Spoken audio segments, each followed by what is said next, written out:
नमस्कार दोस्तों, आप सभी का स्वागत है कहानी आपकी और मेरी ग्रहों की ज़ुबानी यूट्यूब चैनल के ऊपर में।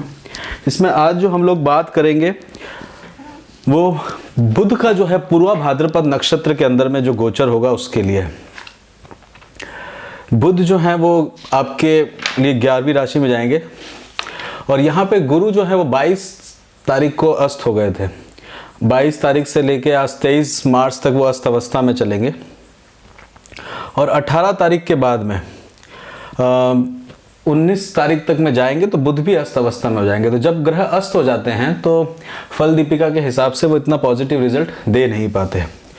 पूर्वा भाद्रपद नक्षत्र जो है वो अपने आप में गुरु का नक्षत्र है, यानी कि गुरु की पोजीशन होना बहुत ज़्यादा इंपॉर्टेंट हो जाता है। इस समय में गुरु का ट्रांजिशन जो है वो देखना बहुत ज़रूरी हो जाता है। गुरु और बुध के लिए बात करने से पहले एक बार थोड़ा पूर्वा भाद्रपद नक्षत्र को समझते हैं। पूर्वा भाद्रपद नक्षत्र जो है वो आप देखेंगे तो शेर से संबंधित है। जो पूर्वा भाद्रपद नक्षत्र का जो सिंबल है शेर है। शेर को क्या है, शेर जो है वो जंगल के राजा के रूप में देखा जाता है।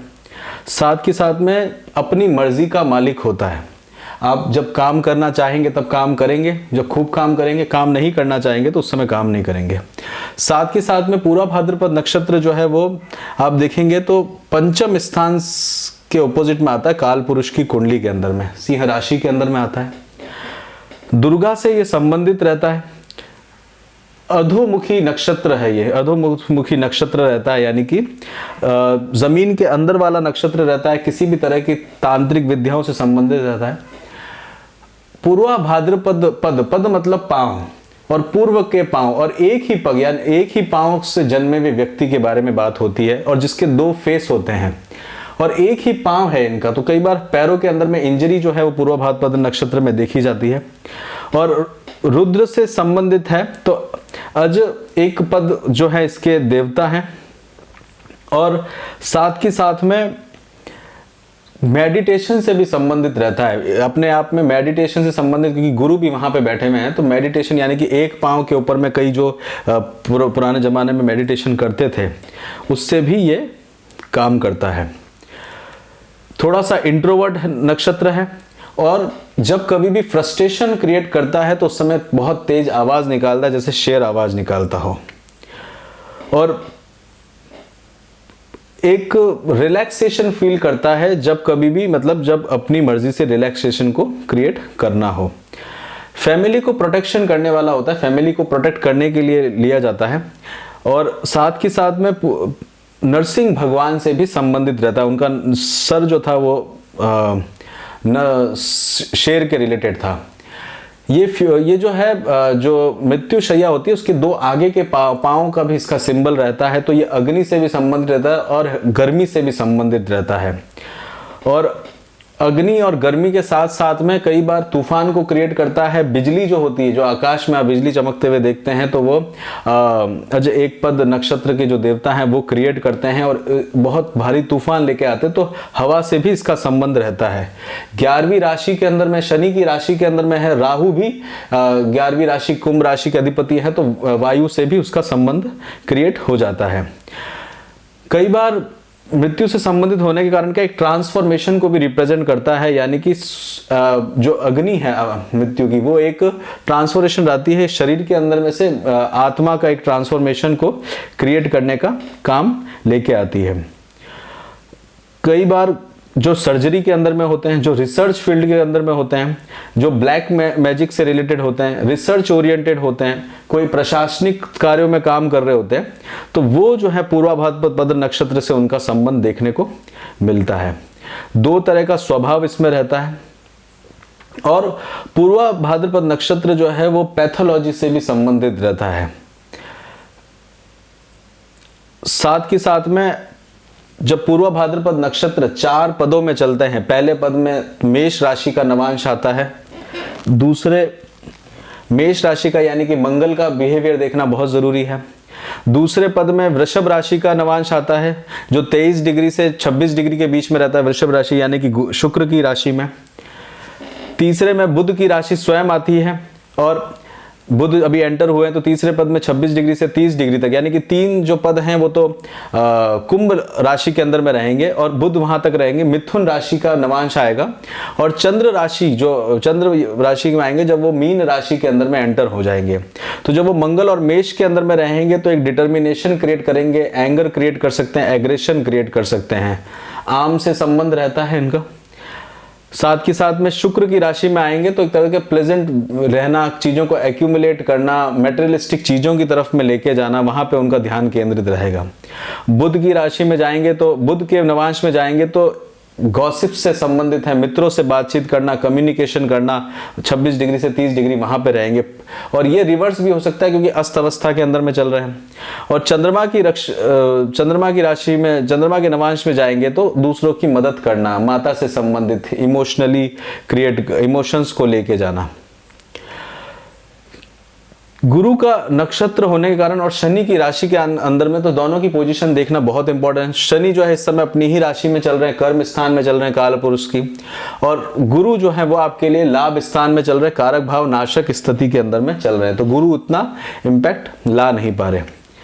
इसमें बुध के बारे में बात करते हैं तो बुध जो है वो कम्युनिकेशन से संबंधित रहते हैं, बुध जो है वार्तालाप से रहते हैं, सिग्नेचर से रहते हैं। बुध जो है मनुष्य को डिफरेंशिएट करते हैं जानवरों से बुद्धि के कारण, तो बुद्धि की, विवेक बुद्धि का बनाते हैं। और रुद्र के नक्षत्र में आए हैं तो बुद्धि जो है वो रुद्र की तरह चलती है, यानी कि अपना इमीडिएट डिसीजन लेते हुए यहाँ पे देखेंगे, चाहे मित्रों के साथ में हो, चाहे लाभ के लिए हो, चाहे किसी भी तरह का व्यवहार हो, चाहे संतान के लिए लेकर हो आपका, आप अपना व्यवहार लेके चलेंगे। पड़ोस के अंदर में आपका व्यवहार आपको उस तरह से देखने को मिलेगा, तो वहां पे आप इमीडिएट डिसीजन लेते हुए दिखेंगे। और बुद्धि जो है आपकी बाकी जो विद्याएं हैं जिनके बारे में जो मतलब एक साइंस रहती है, रिसर्च रहती है, उसके अंदर में लेके जाएगी, ब्लैक मैजिक के अंदर में लेके जाएगी। अर्थ से संबंधित है पूर्वा भाद्रपद नक्षत्र, तो अपनी स्किल को बढ़ा के आप अपने अर्थ को, कार्य को लेने की कोशिश करेंगे। कठोर परिश्रम, वर्क हार्ड करेंगे, क्योंकि एक पद है, एक पांव से कठोर परिश्रम करने का आपको बुद्धि जो है आपकी क्रिएट करेगी, आपको प्रेरित करेगी। और बुद्धि जो है वो आपको इस तरह से प्रेरित करेगी, जब आप काम पे लगना चाहेंगे तब उस कार्य को करते हुए दिखेंगे। अब इसमें जो है ये देखना बहुत जरूरी है कि किस किस लग्न के लिए क्या क्या प्रभाव रहने वाला है। देखिए, मेष लग्न के लिए बात करी जाए तो मंगल आपके पहले और अष्टम स्थान के स्वामी हैं, शुक्र द्वितीय और सप्तम स्थान के स्वामी हैं, बुध तीसरे और छठे स्थान के स्वामी हैं। तो इन स्थानों के अंदर में आपको चेंजेस होते हुए देखने को मिलेंगे अपने लिए, यात्राओं के अंदर में, स्पाउस के लिए, धन से रिलेटेड, साथ ही साथ में कम्युनिकेशन के लिए, और रोग ऋण और शत्रुओं से रिलेटेड आप कार्य करते हुए इस समय दिखेंगे। कर्म क्षेत्र के अंदर में आपका प्रभाव दिखेगा, लंबी यात्राएं आपकी हो सकती हैं, साथ के साथ में आपके लिए जो है वो स्पिरिचुअलिज्म की तरफ में लेके जा सकते हैं। वृषभ लग्न के लिए बात करी जाए तो वृषभ लग्न के लिए अगर बात करेंगे तो आपके लिए जो मंगल है वो 12वें और सप्तम स्थान के कारक हैं, नवम स्थान में उनका गोचर चल रहा है, तो लंबी लंबी यात्राएं, धार्मिक यात्राओं की तरफ में लेके जाएंगे। साथ के साथ में आध्यात्म से जोड़ेंगे, क्योंकि शुक्र और मंगल जो है सेम नक्षत्र में बैठे हुए हैं, दोनों ही श्रवण नक्षत्र यानी कि चंद्रमा के नक्षत्र में बैठे हुए हैं। और अगर आपकी दशा अंतरदशा सेम चल रही है, इन्हीं ग्रहों की चल रही है, तो बहुत ज्यादा इंपैक्ट आपको देखने को मिलेगा। बुध जो है वो आपके कर्म स्थान के अंदर में बैठे रहेंगे, तो कर्म स्थान के अंदर में आप कार्य को होते हुए देखेंगे।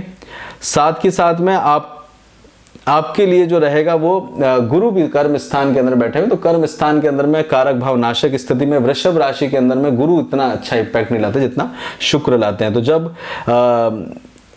द्वितीय पद के अंदर में जाएंगे, शुक्र की वृषभ राशि में जाएंगे, तब अपनी वाणी से कार्य को करते हुए दिखेंगे। बुध जो है वो वाणी के कारक भी रहते हैं, वृषभ राशि जो है वो बोलने से संबंधित भी रहती है, और बुध बोलने के साथ साथ में वाहन से रिलेटेड, प्रमोशन से रिलेटेड वहां पे कार्य करने का काम लेके आती है।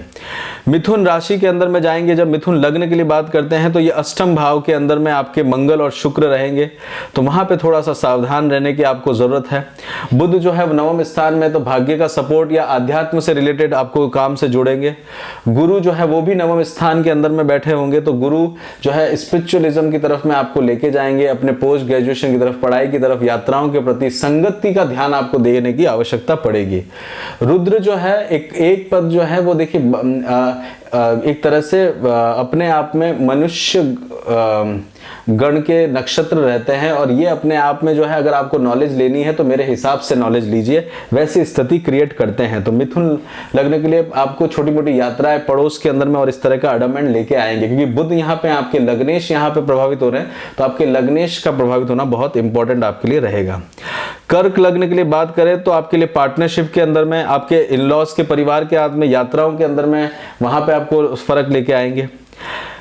सिंह लग्न के लिए बात करें तो आपके लिए जो है ये आपके रोग, ऋण और शत्रुओं के लिए पार्टनरशिप के अंदर में स्पाउस से रिलेटेड आपको लेके जाएंगे।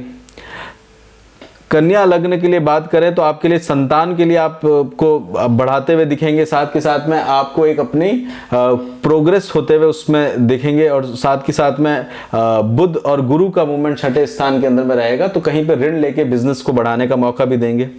तुला लग्न में जाएंगे तो आपके माता से संबंधित आपको कार्य करने की आवश्यकता पड़ेगी, साथ के साथ में अपनी संतान, अपनी नॉलेज के लिए आप कार्य को करने के बारे में सोचेंगे। बड़े भाई बहनों के प्रति आपका ध्यान आपको लेके जाएगा, अपनी इंटेलिजेंसी, अपने आपके नए रास्ते खोलने का आपको समय देखने को मिलेगा। वृश्चिक राशि के लिए बात करी जाए तो आपके पराक्रम स्थान के अंदर में आपको इंपैक्ट डालेंगे, तो आप पराक्रम के लिए उत्तेजित होंगे, मटेरियलिस्टिक लाइफ की तरफ में लेके जाएंगे, साथ के साथ में माता से संबंधित घर, वाहन और कन्वेंस से रिलेटेड आपको लेके जाएंगे। धनु लग्न के लिए बात करी जाए तो आपको धन के लिए आपको कार्य करने के लिए प्रेरित करेंगे, साथ के साथ में पराक्रम उस समय बढ़ाते हुए दिखेंगे। मकर लग्न के लिए बात करी जाए तो आपके लग्न के अंदर में ये मंगल और शुक्र का प्रभाव रहेगा, साथ के साथ में धन के स्थान के अंदर में अपने आप देखेंगे, परिवार के अंदर में और कुटुंब के अंदर में कार्य को देखेंगे। कुंभ लग्न के लिए अंदर में 12वीं राशि के अंदर में, तो कुंभ लग्न में आप देखेंगे तो 12वें स्थान के अंदर में आपको फर्क लेके आएगा, साथ के साथ में 12वां स्थान जो रहता है वो आपके लिए आइसोलेशन का रहता है, और अपने ऊपर में एक जिद, अपने मान सम्मान को आप केंद्रित करते देखेंगे। देखिए बुध जो है आपके संतान के स्थान के स्वामी भी, अष्टम स्थान के स्वामी भी, तो इन लॉज और बच्चों के लिए भी आपको प्रभाव को देखते हुए मिलेंगे। मित्रों के लिए भी आपको सावधान रहने की आवश्यकता रहेगी। मीन लग्न के लिए आप बात करेंगे तो आपके लिए 11वें स्थान की राशि के अंदर में ये चेंज हो रहा है। 11वीं राशि को यानी कि मित्रों के साथ में आपके होप्स, आपकी आशाओं के साथ में आप काम करते हुए दिखेंगे, साथ के साथ में वह स्थान के अंदर में आपको इफेक्ट होते हुए दिखेगा। 12वीं राशि के अंदर में हो रहा है तो वह होते हुए यानी कि आप अपना खर्चे को आपको कंट्रोल करने की आवश्यकता पड़ेगी। देखिए गुरु के नक्षत्र के अंदर में ही है, तो और बुध जो है वहां पे जा रहे हैं तो खर्चा करवा सकते हैं, बाहर की तरफ में लेके आपको जा सकते हैं, विदेश वगैरह जाने के लिए एक अच्छा मौका आपको लेके आएंगे। उसी के साथ ही आपको पसंद आया हो तो लाइक करिए, शेयर करिए, सब्सक्राइब करिए, अपना खूब ध्यान रखिए। और बुध का ये जो है पूर्वा भाद्रपद नक्षत्र के अंदर में परिवर्तन को अपनी बुद्धि और विवेक के साथ में इस नक्षत्र का आनंद लीजिए। ये देखिए आम से संबंधित है, तो इस समय में आम से संबंधित होने के कारण आम की पत्तियों से अगर करा जाए और पूजा करी जाए तो बहुत बेहतर रहता है। आम के पेड़ अगर इस समय लगाए जाए तो बहुत अच्छा प्रभावशाली रहता है, अगर चंद्रमा भी यहाँ पे मूवमेंट ले रहा हो तो। बहुत बहुत धन्यवाद आपका सुनने के लिए। अगर कंटिन्यू वीडियो पाने के लिए चैनल को लाइक करें, सब्सक्राइब करें, शेयर करें, अपने कमेंट शेयर करें। अपना खूब ध्यान रखें। जय श्री राम।